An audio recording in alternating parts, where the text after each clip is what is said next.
Awesome! Oh my gosh, this is so crazy. It was really bad. It was worse than I expected. Oh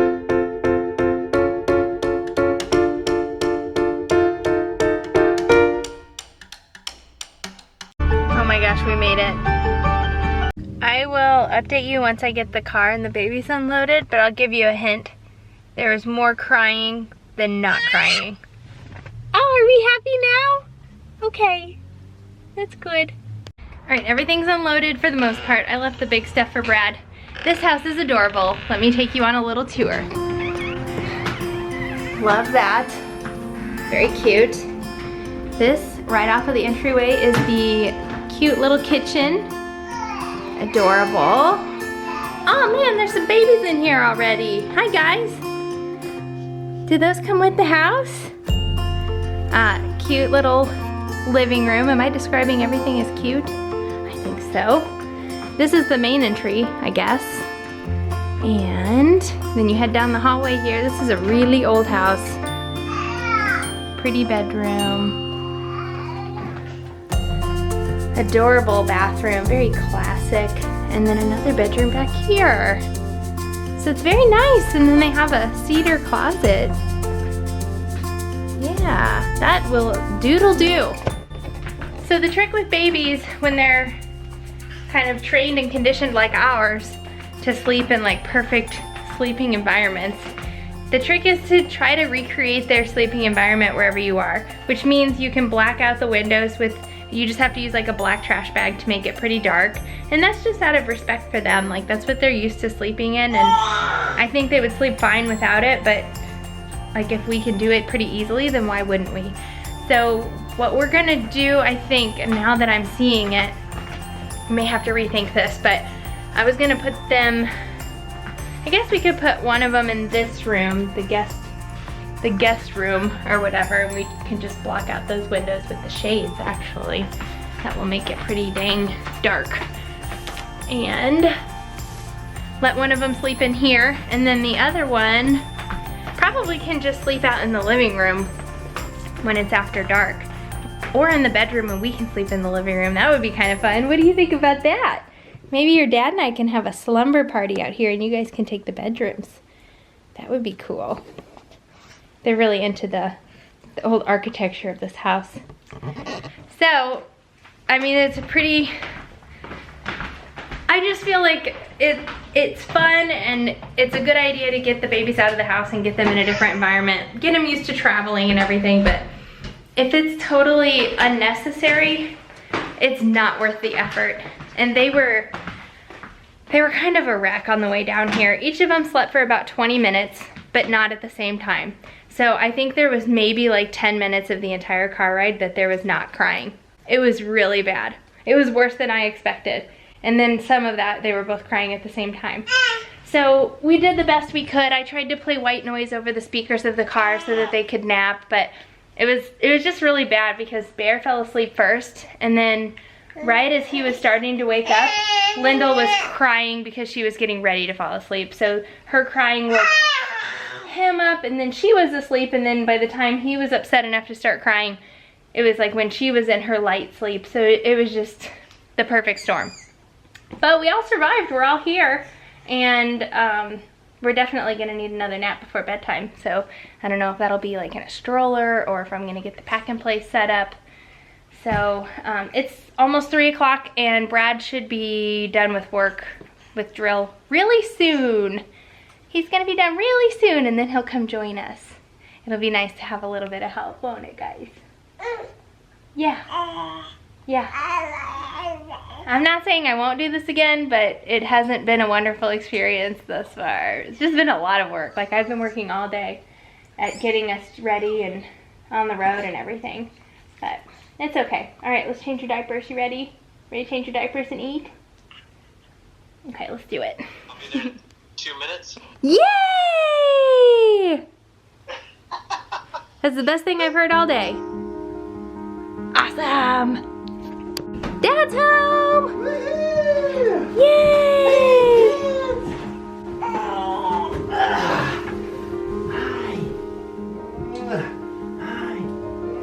Hi.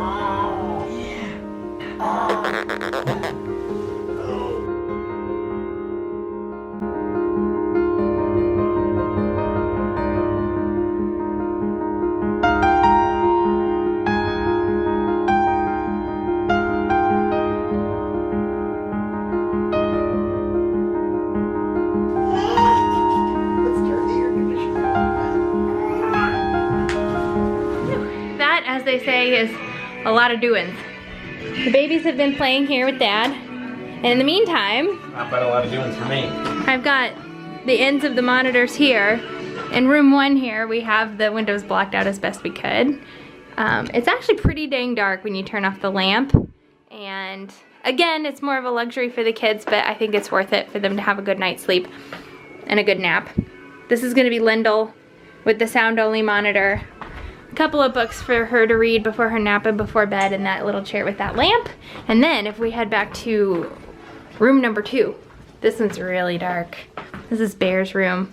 The camera lightens it up quite a bit. That's lovely. Pack and play, sound machine, books, monitor, video monitor, because he tends to wake up more, and then we can kind of watch and see if he's gonna go back to sleep on his own. I forgot to mention the sound monitor for Lyndall is right there. Pretty good setup, if you ask me. Your oatmeal's done. Oh yeah, I put oatmeal in the microwave like a half an hour ago. So I think our plan now is going to, I think we're just gonna sleep in the living room. How do you feel about that? Yeah, I think we should, when we're ready to go to bed, we just go to the bed. Go into one of the rooms, Yeah, that's probably, they won't wake up. that's fine. Oh my gosh, talk about flashbacks. All right, honey. That's Blair Shannon, that's the dorm I would eat at, because the food court was in the bottom of this one. Oh, yeah, This is Freddie. Freudenberger. So that's Freddie. Freudenberger, I had $1 for every time I heard a story about that place. affectionately known as Freddie. It's the only dorm on campus that there's still community bathrooms. Oh man, there she is. Leah and I were on 2 East Wing, 2nd floor, East Wing, right across from the Student Center, the SEC if you will, straight down from the football arena. These students look like little kids. Oh my gosh, this is so crazy. So I haven't been here since 2009 is when I graduated, and it is now 2018. That's a full 9 years, almost 9 years, because it was in December that I graduated, since I've laid eyes on this place, and it hasn't changed a bit. It really hasn't changed. Really? Really. We should go by the ski house. This looks new. Was it new when you were here? This whole area is new. Besides that, it hasn't changed a bit. It hasn't changed a bit. Besides all of that. Except for the whole... All of those buildings, that arena, that building, this whole field right here, that wasn't there. Okay, so this is the intersection that my skateboard went flying across into traffic, and then I had to do the walk of shame out to get it. Oh, that's embarrassing. Campus is right there, and I lived right there in the ski house. We're gonna go there. I want to go to there. This is it, the ski house. This is it, kids. This is it. Oh my gosh, Rusty grew up in this backyard. I used to park right there. Nice. Wait, oh, this backyard. Yeah, this backyard. There's no fence. Yeah, there was a jerk that lived next door. Hopefully he doesn't watch our vlogs. Bear, where did you get that cracker? I did not give you a cracker. I'm not joking. Where did that come from?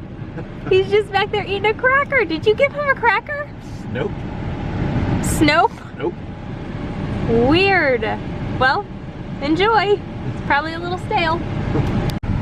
Okay, so right there is like the oldest building on campus. It's called Temple. That's where most of my classes were because I was a biology major. That's where they all were. And then there's like Strong Hall. Was it this one? Strong Hall? That one is like so fancy, and glass is right there. Very fancy. I almost got struck by lightning on the roof of that parking garage. What else should I talk about? I voted right there at that place. Turn right onto South Kimbrough Avenue. Okay, I better be ahead of you. Anywhere else? On campus, I crashed my skateboard. I ran into like a pebble or something, and it stopped my skateboard, and I went flying, and my skateboard went flying the other way, and Turn left onto ran up a guy's leg. It was awesome. One of my friends lived in one of these apartments, and we used to study for our microbiology class together in there. That was horrible. Dr. Stiert. Hopefully he doesn't watch our vlogs. Yeah. Is this how you pick up chicks when you're at the bar? This is how you go to a brewery in a college town. Oh gosh, oh my goodness, how times have changed. Yeah. Since I was a little college kid. They're a little different. Hey, where did you guys go to undergrad? Where is your alma mater? We'd love to hear where everybody's from. I went to Illinois. University of Illinois, Missouri State, go Bears. And then UMSL for optometry school. Does that count as an alma mater? No, definitely I think not. so. I don't count. I feel no loyalty to UMSL. No offense. No offense, UMSL. Yeah. I did meet my husband there, so I should give it some credit. You know what I'm saying? That's true. That's a good point. Hey. She heard the camera turn on. Uh-huh. She's pretty fascinated with this light fixture. And her dad's arm. Bear's just hanging out in the kitchen. Hey, buddy. Hi. Hi, buddy. Hi. You're so cute. Hi. Update, the babies are in bed. We'll see how long this lasts. You know what I'm saying? It's just really funny because we brought one of our video monitors. Specifically put it on Bear because he's the one that generally wakes up at night. And we put it in his room, and it is a good thing we did. Honest to God, he's in there. And like, I specifically positioned him so he'd be over on the side that we could see, but he's really good at maneuvering himself into the tiniest little corner. We'll keep you posted on whether or not they stay asleep. The lens is really dirty. Is it dirty? Dirty. Can you tell from that end? No, it looks good. Rachel's feeding the kids. I would say it was a pretty darn successful evening. Yeah. No complaints here. I mean, Bear got up once. Like he always does. Like he always does, and that was it. And it was at the same time he always does. Yeah. Linda slept through the night, like she's done it 1,000 times. And you were worried. I was worried. All right, I gotta go to work. Okay. All right, well, the babies did great. They slept almost the entire drive back. They slept for like an hour and 15 minutes out of an hour and 40. And we made it to the lake right as they woke up and church is starting. So I just decided we're gonna go to church in our PJs, and that's where we are. Good timing, definitely a God thing. And just like that, we're home from church. It was really good. Actually, I just hung out in the back room behind the sanctuary because I needed to feed them. And so, when they first wake up from the nap, they're usually pretty chatty, which doesn't really lend itself well to a sanctuary type environment during a sermon. Ironically, my mom was going to be in charge of the nursery today, but there were no kids in the nursery. Bear and Lyndall would have been the only ones. So instead, my mom and I just hung out in the room where you can hear the service. So they did good. I'm glad I went. I never regret going to church, even though sometimes it feels like a lot of work to get there. Kind of like this entire weekend, it was a lot of work to get down to Springfield and back. And I was joking with Brad that here I'm home and it's only been a couple hours since I've seen him, but it feels like 3.5 days ago that I saw him. I'm not sure why the half day, but anyway, now comes the time where I get to unload all of this stuff, get their little bedroom set back up with their pack and plays and sound machines and everything in time for their next nap, which is still about an hour away. Get the laundry going. We need to eat solid still. We've only had milk this time, so and the babies are just hanging out here playing while they let me get stuff organized again.